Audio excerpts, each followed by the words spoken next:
देंगे। तो सरकार आश्वासन दे रही है, लेकिन किसानों को डर है कि अमेरिका के साथ डील से अमेरिकी कंपनियों को भारतीय बाजार में आने की खुली छूट मिल जाएगी, जिसका सीधा असर भारत के किसानों, भारत के डेयरी उद्योग और भारत के छोटे व्यापारियों पर पड़ेगा। हालांकि जब इसी साल फरवरी में डील पर सहमति बनी थी, तब भी सरकार की तरफ से कहा गया था कि भारतीय किसान और ग्रामीण अर्थव्यवस्था को सुरक्षित रखा गया है। सरकार का तर्क है कि गेहूं, चावल, दालें, दूध और डेयरी जैसी चीजें इस डील का हिस्सा नहीं है।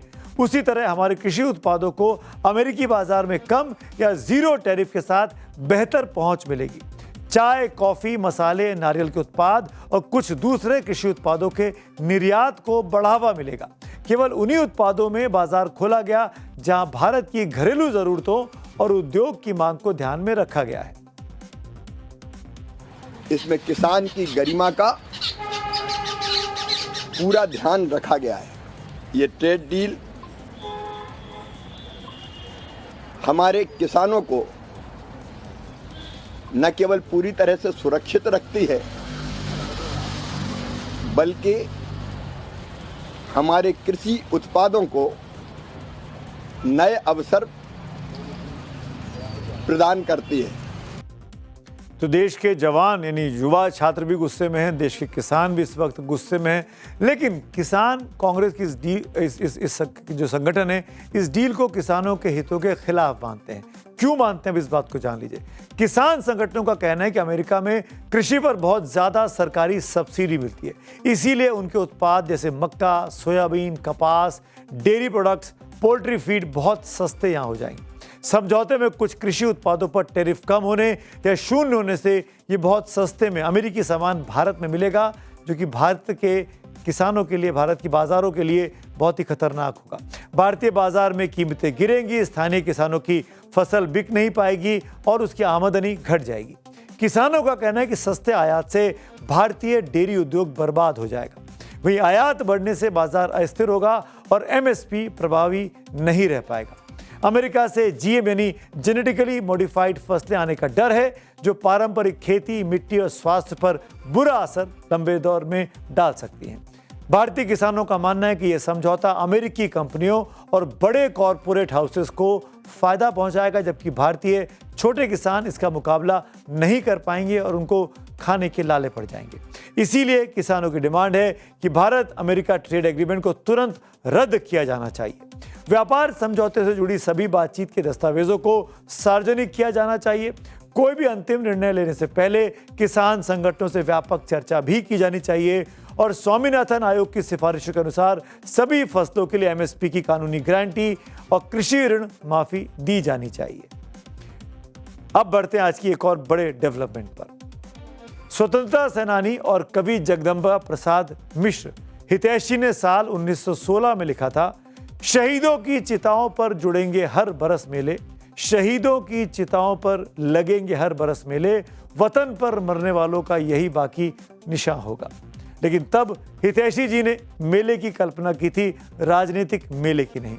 उन्हें क्या पता था कि एक दिन एक ही शहादत पर तीन तीन मंच अलग अलग सजेंगे, चार चार राजनीतिक दावेदार खड़े हो जाएंगे और हर मंच से यही ऐलान होगा कि ये शहीद तो हमारे हैं, इतिहास हमारा है, विरासत हमारी है। आज शहीदी दिवस पर पश्चिम बंगाल में दरअसल यही हुआ है। पश्चिम बंगाल में आज शहीदी दिवस मनाया जाता है। क्यों मनाया जाता है, ये मैं आपको आगे समझाता हूँ। ममता बनर्जी उस वक्त से मनाती आई हैं जब वो कांग्रेस में हुआ करती थी। तृणमूल कांग्रेस के गठन के बाद से तो पिछले 3 दशक से बंगाल में 21 जुलाई की तारीख का मतलब होता है ममता की सबसे बड़ी रैली होना। लेकिन आज 2026 में जब ममता बनर्जी सरकार में नहीं है, तो शहीदी दिवस पर तस्वीर बदल गई है। इतनी बदल गई कि शायद पहली बार शहीद दिवस भी 4 अलग अलग गुटों में इस बार कलकत्ता में दिखाई दिया।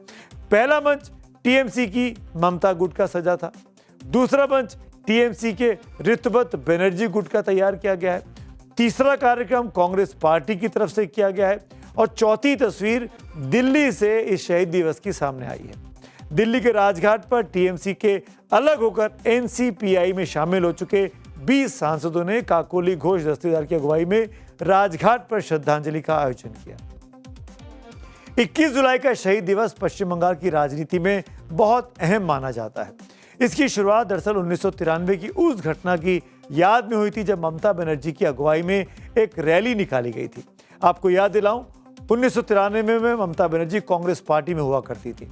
तब वो पश्चिम बंगाल युवा कांग्रेस की अध्यक्ष हुआ करती थी। ये तस्वीर उन्हीं दिनों की है।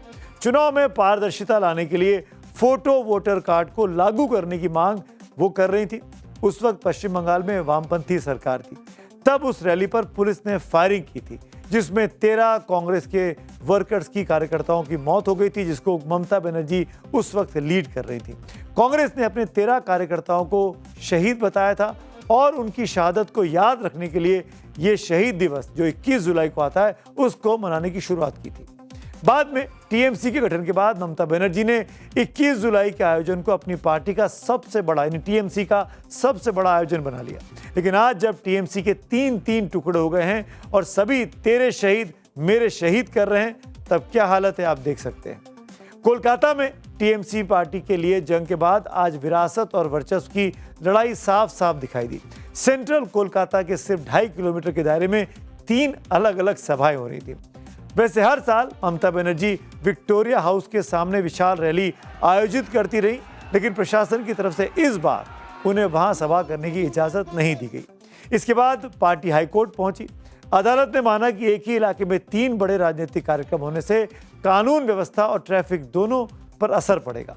ऐसे में टीएमसी की तरफ से बिरला प्लेनेटोरियम के सामने सड़क सभा का प्रस्ताव दिया गया, जिसे अदालत ने मान लिया था। कोर्ट के आदेश पर ममता गुट ने बिरला प्लेनेटोरियम के सामने अपनी श्रद्धांजलि सभा कार्यक्रम का आयोजन किया। वहीं टीएमसी, जो अब असली टीएमसी अपने आप को कर रहे हैं, ऋतुपत बनर्जी गुट ने कुछ ही दूरी पर मेयो रोड के गांधी प्रतिमा के सामने अपनी श्रद्धांजलि सभा की और कांग्रेस ने विक्टोरिया हाउस के पास शहीद मीनार मैदान में अपना शहीदी दिवस का कार्यक्रम मनाया। लेकिन सबसे अधिक कार्यकर्ता ममता बनर्जी की सभा में ही पहुंचे। वोटर आईडी कार्ड के लिए आंदोलन किसने किया था? ममता बनर्जी। वो जो 1993 लिखा है ना, 1993 का आंदोलन, महाकरण चलो आंदोलन, किस लिए है? ममता बनर्जी के लिए।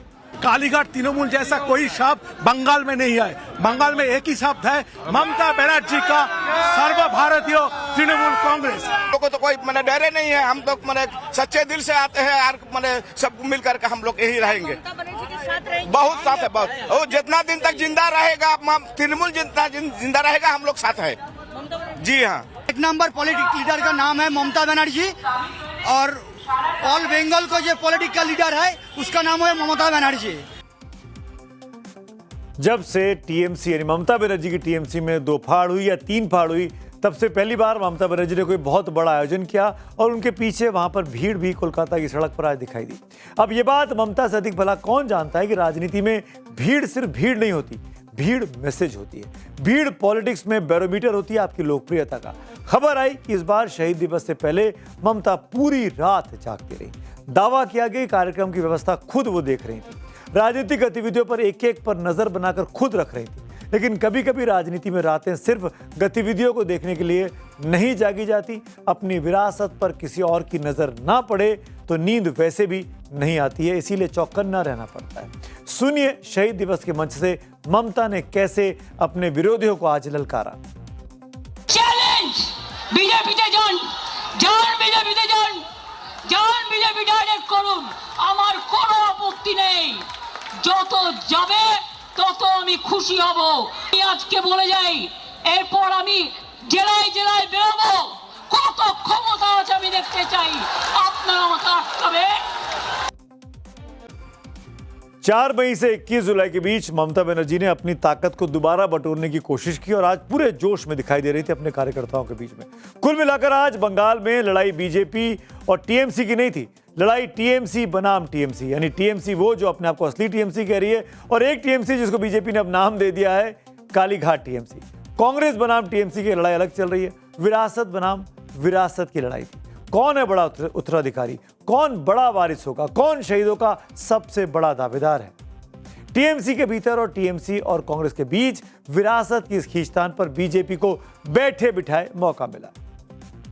ममता बनर्जी इतने शहीद के लिए उनका दिल रोता था, लेकिन जो उस वक्त प्रिंसिपल सेक्रेटरी थे होम डिपार्टमेंट्स में, जिनके ऑर्डर से गोली चली थी कांग्रेस के कार्यकर्ताओं के ऊपर, ममता बनर्जी उनको अपना मंत्री बनाया था, मनीष गुप्ता जी। कांग्रेस को तो बल्कि भारतीय जनता पार्टी की सरकार को धन्यवाद देना चाहिए, क्योंकि इतने साल जब ममता बनर्जी पावर में थी, सत्ता में थी, वो कभी मना नहीं पाए थे अच्छी तरह से।